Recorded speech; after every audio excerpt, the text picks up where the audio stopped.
ایک دفعہ کا ذکر ہے کہ ایک جنگل میں شیر کی بادشاہت تھی۔ شیر ایک دن کھانا کھا کر درخت کے نیچے سو گیا۔ چوہے نے یہ دیکھا تو اس نے شیر کے اوپر کھیلنے کا سوچا۔ چوہے نے سوتے ہوئے شیر کے ارد گرد اچھلنا کودنا شروع کر دیا اور اس کی دم سے کھیلنے لگا۔ شیر غصے میں نیند سے غراتے ہوئے جاگ گیا اور چوہے کو اپنے پنجوں میں دبوچ لیا۔ چوہے نے بڑی کوشش کی لیکن چھڑا نہ سکا۔ شیر نے چوہے کو کھانے کے لیے بڑا سا منہ کھولا اور یہ دیکھ کر چوہا بہت ڈر گیا۔ مجھے نہ کھائے، بس اس بار مجھے معاف کر دے، برائے کرم مجھے جانے دے، میں آپ کا احسان کبھی نہیں بھولوں گا، اور شاید ایک دن میں آپ کے کسی کام آ سکوں۔ شیر چوہے کی یہ بات سن کر اتنا متاثر ہوا کہ اسے فوراً اپنے پنجوں سے چھوڑ دیا۔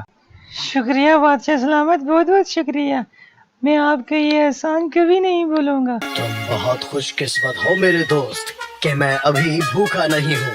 اب جاؤ، آئندہ مجھے تنگ مت کرنا ورنہ میں تمہیں کھا جاؤں گا۔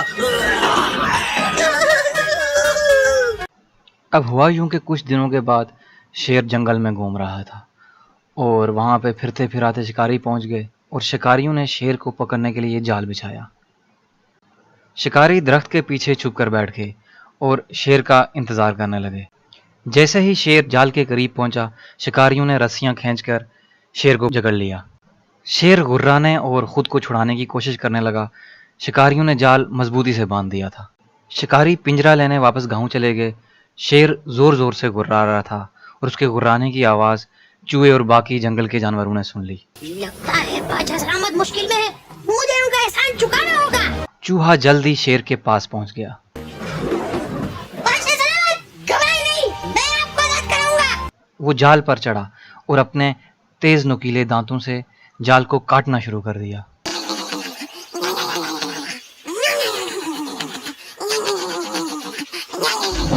آخر کار اس نے شیر کو آزاد کروا دیا اور شیر کو احساس ہوا کہ ایک چھوٹا سا چوہا بھی آپ کی مدد کر سکتا ہے۔ شکریہ شکریہ ننھے چوہے، تم نے جنگل کے بادشاہ کی جان بچائی ہے۔ اب تم آزاد ہو اور اس جنگل کے شہزادے ہو۔ شکریہ بادشاہ سلامت، چلیں پھر ملیں گے۔ ہاں، کہاں جا رہے ہو؟ کیا تم میرے ساتھ پھر سے نہیں کھیلو گے؟ ننھے چوہے نے اس کی پیٹھ پر اچھلنا کودنا اور اس کی دھن کے ساتھ کھیلنا شروع کر دیا۔ کچھ دیر بعد شکاری شیر کو لے جانے کے لیے بڑا سا پنجرہ لائے۔ اتنے میں شیر اور چوہا شکاریوں کے پیچھے بھاگے۔ شیر کی زوردار دھاڑ نے شکاریوں کو ڈرا دیا اور وہ دم دبا کر بھاگنا شروع ہو گئے، اور شیر اور چوہا ہمیشہ کے لیے اچھے دوست بن گئے۔